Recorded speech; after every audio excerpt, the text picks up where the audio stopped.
Le départ de Ricardo, orchestré et planifié par la prod, Léa Neouda dévoile tout.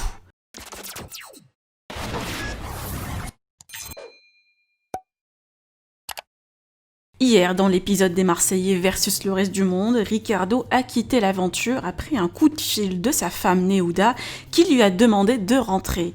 D'après la candidate, c'est difficile pour elle et pour sa fille d'être loin de Ricardo. Ce dernier, en larmes et très touché par son appel, a décidé de partir du programme.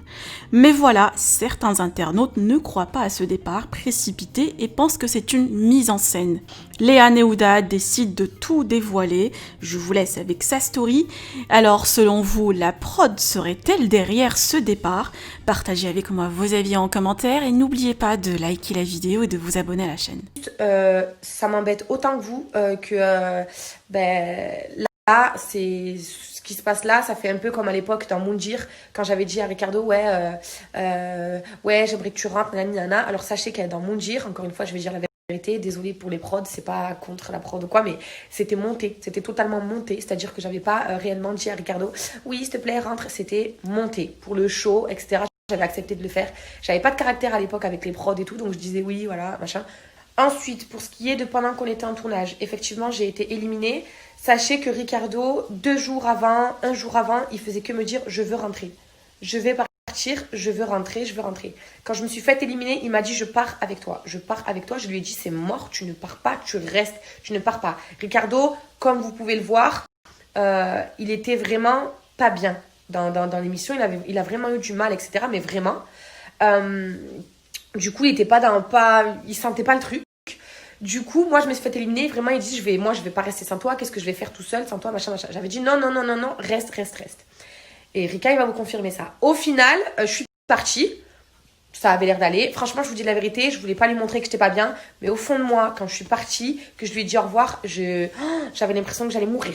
Genre, faut savoir que je ne suis jamais sans Ricardo. On est comme ça, tout le temps, ensemble, tous les trois. Rika, ma fille et moi. Donc, on est comme... Là, actuellement... Ça y est, vous savez que les gens, ils nous apprécient, les gens, ils nous saucent et tout sur les réseaux, ok.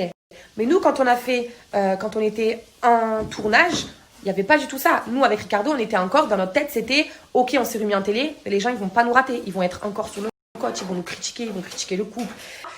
Au bout d'1 jour que j'étais sans Ricardo, j'ai eu des angoisses qui me sont remontées. J'ai repensé à quand il a fait Moundir sans moi, toutes les rumeurs qui sont sorties pour essayer de détruire notre couple, etc. Et vous savez ce qui s'est passé 3 mois après, tellement que notre couple, c'était trop pour nous. Il y avait trop de choses qui venaient parasiter notre couple. Et on était vraiment, vraiment dans une période mal. Maintenant, c'est vrai que déjà, moi, quand j'ai appelé Ricardo, je l'ai appelé direct en in. J'ai pas pu lui parler en off. Donc, ça veut dire qu'il y avait des caméras et tout, déjà. Et c'est vrai qu'avant, j'ai dit Ricardo, comment il se sent sur le tournage, etc. Parce que je pouvais pas lui parler. J'ai demandé genre, ça y est, il est requinqué, il est à fond, il est dedans, ou moyen. Parce que moi, vraiment, il me manque de ouf. Et franchement, ils m'ont dit, bof. Donc, du coup, de là, je me suis permise d'appeler et de lui dire le fond de ma pensée. De lui dire que j'étais vraiment mal, et c'était le cas. Et